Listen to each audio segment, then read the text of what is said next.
Video के माध्यम से बात करेंगे कि विटामिन डी डिफिशियंसी की वजह से इरेक्टाइल डिस्फंक्शन जैसी समस्याएं आ जाती हैं। और हम ये विटामिन डी डिफिशियंसी उन लोगों में देखते हैं जो पूरा पूरा दिन खेतों में काम करते हैं, पूरा दिन लेबर का काम करते हैं, उसके बाद भी उन लोगों में विटामिन डी डिफिशियंसी हो जाती है। और हमने किताबों में तो ये पढ़ा है कि जितनी देर आप सूरज की लाइट में रहोगे यानी धूप में रहोगे तो आपके शरीर में विटामिन डी बहुत ज्यादा बनेगा। फिर भाई ये ऐसे लोग जो पूरा पूरा दिन धूप में काम करते हैं उनके अंदर भी विटामिन डी की डिफिशियंसी क्यों हुई, इसके पीछे की साइंस मैं आपको बताऊंगा।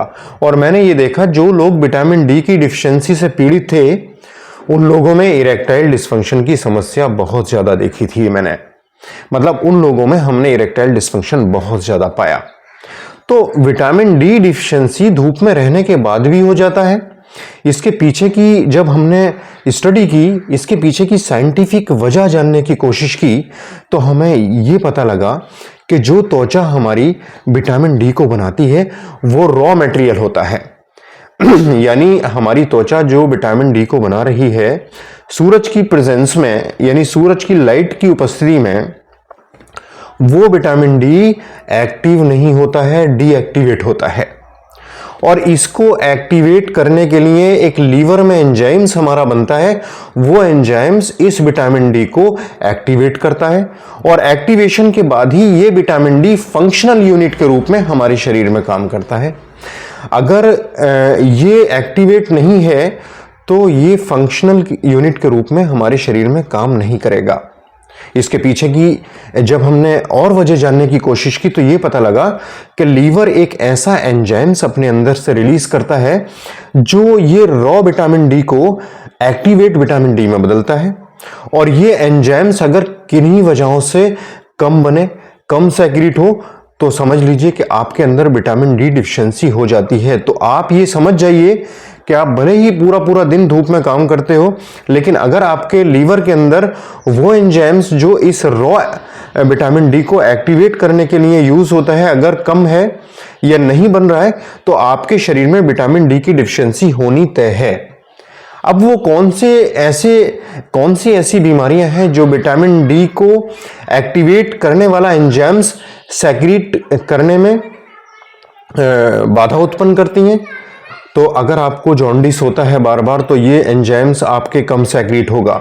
अगर आपका फैटी लीवर है तो ये एंजाइम्स कम सेक्रेट होगा। आपको hepatitis A, hepatitis B, hepatitis C है तो आपका ये एंजाइम्स कम सेक्रेट होगा। आप क्रॉनिक लीवर सिरोसिस के मरीज हो तो ये एंजाइम्स कम सेक्रेट होगा। या बहुत ज़्यादा तले मसालेदार ऑयली चीज़ें खाते हो, बहुत ज़्यादा टोबैको अल्कोहल लेते हो तो भी इस एंजाइम्स की कमी हो जाती है और इस वजह से विटामिन डी एक्टिवेशन नहीं हो पाता और विटामिन डी की कमी होने लगती है। भले ही आप कुछ भी खा लीजिए, जो भी हम खाना खाते हैं और जो आहार में हम विटामिन डी लेते हैं और जो हमारी त्वचा में बनता है ये सब का सब एक्टिवेट नहीं होता यानी रॉ विटामिन डी होता है। और ये एक्टिवेशन ये फंक्शनल यूनिट के रूप में जो यूज होने वाला विटामिन डी तभी एक्टिवेट होता है जब ये लीवर द्वारा एंजाइम्स इस पर काम करता है। आपके बात समझ में आ रही होगी। मैं आपको बताना ये चाह रहा हूं कि आप भले ही पूरा पूरा दिन धूप में बैठिए, पूरा जितने भी आहार है बहुत ज़्यादा विटामिन डी लीजिए, जब तक वो एंजाइम्स एक्टिवेट नहीं होगा, लीवर से सेक्रेट नहीं होगा तब तक आपके अंदर विटामिन डी की कमी रहेगी और आप इरेक्टाइल डिस्फंक्शन जैसी समस्याओं से पीड़ित रहोगे। आपको पता है कि ये विटामिन डी हमारे शरीर में काम क्या करता है? स्टडीज जब हम बहुत गहराई से करते हैं तो हमने एक पेटेंट ऐसा देखा कि उसमें ये लिखा था कि जो बारीक खून की नलियां होती हैं और उनके अंदर की जो परतें होती हैं जिनको एंडोथेलियल लेयर बोलते हैं, उस एंडोथेलियल लेयर में विटामिन डी की हेल्प से ही नाइट्रिक ऑक्साइड का प्रोडक्शन होता है। और जब ये नाइट्रिक ऑक्साइड का प्रोडक्शन नहीं हो रहा होता है तो प्रॉपर खून की नलियों में ब्लड सर्कुलेशन नहीं हो पाता और इरेक्टाइल डिस्फंक्शन जैसी समस्याएं आ जाती हैं। स्टडीज बताती हैं कि जो टेस्टोस्टेरोन हार्मोन होता है यानी किंग ऑफ द हार्मोन, ये भी तभी बनता है जब ये विटामिन डी एक्टिवेशन प्रॉपर हो, पूरी मात्रा में हमारे शरीर में विटामिन डी की मात्रा हो। और जब भी विटामिन डी की मात्रा अगर कम होगी, नॉर्मल से कम होगी, तो ये प्रॉपर टेस्टोस्टेरोन नहीं बनेगा और इसकी वजह से बहुत सारी समस्याएं हमें देखने को मिलेंगी। टेस्टोस्टेरोन की कमी की वजह से इरेक्टाइल डिस्फंक्शन जैसी समस्याएं, लो लिबिडो जैसी समस्याएं, या शरीर में थकान, कमजोरी, गिरावट, चेहरे की जो हमारी स्किन है इसमें झुर्रियां पड़ जाना, समय से पहले बूढ़े हो जाना, जोश की कमी आ जाना, ये सब टेस्टोस्टेरोन की कमी की वजह से होता है। और टेस्टोस्टेरोन को बनाने में सबसे बड़ा अहम रोल होता है विटामिन डी का, और वो मैंने आपको बता दिया कि ये हमारे शरीर में कैसे कम हो रहा है। तो अब हमें जरूरी है कि हम अपने लीवर पे काम करें। अगर आपका लीवर फैटी है तो सबसे पहले आप अपने लीवर फैटी वाली प्रॉब्लम को ठीक कीजिए। और मैं एक चीज आपको बता देना चाहता हूं, फैटी लीवर ठीक करने का सबसे आसान और सबसे बढ़िया तरीका है कि आप अपने डाइट को मैनेज कीजिए। दुनिया की किसी भी दवा को लेने से पहले आप अपने डाइट को मैनेज कर लीजिए। अगर अल्कोहल लेते हो तो प्लीज अल्कोहल बंद कीजिए, टोबैको बंद कीजिए, तले मसालेदार ऑयली चीजें, तले हुए चावल, दूध की चाय, दूध या दूध से बने पदार्थ आप प्लीज बंद कीजिए। 1 घंटा तेज कदमों से पैदल चलिए। धीरे धीरे आप महीना, 2 महीने, 3 महीने में देखेंगे लीवर बिल्कुल नॉर्मल हो जाएगा और धीरे धीरे आप देखोगे कि आपको इरेक्शन में जो प्रॉब्लम आ रही है वो धीरे धीरे ठीक हो जाएगी। तो आप किसी भी दवा लेने से पहले अपनी डाइट को मैनेज कीजिए, अपने लाइफ स्टाइल को मैनेज कीजिए।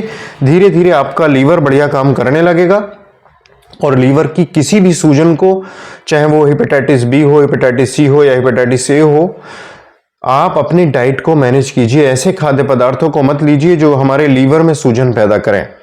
और सबसे बड़ी बात आपको एक चीज बताऊं मैं आपको कि हमारे शरीर में विटामिन डी की डिफिशियंसी जब हो जाती है तो शरीर के अंदर रोग प्रतिरोधक क्षमता कम हो जाती है।